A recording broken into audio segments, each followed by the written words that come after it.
నమస్కారం ETV news కు స్వాగతం. ముందుగా ప్రధాన అంశాలు. రాష్ట్రాలకు ఎస్సీ ఎస్టీ ఉపవర్గీకరణ చేసే అధికారం. సుప్రీంకోర్టు రాజ్యాంగ ధర్మాసనం కీలక తీర్పు. హిమాచల్ ప్రదేశ్లో మెరుపు వరదలు, 5 మృతి, 50 మంది గల్లంతు.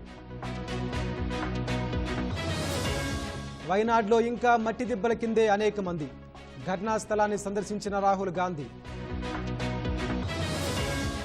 ఒలింపిక్స్ షూటింగ్లో భారత్కు మరో కాంస్యం.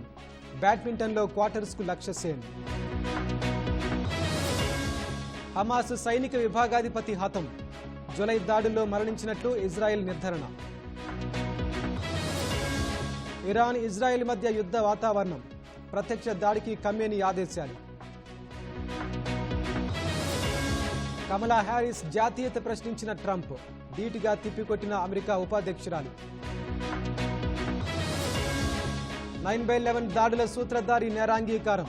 ఈ మేరకు అమెరికాతో కుదిరిన ఒప్పందం.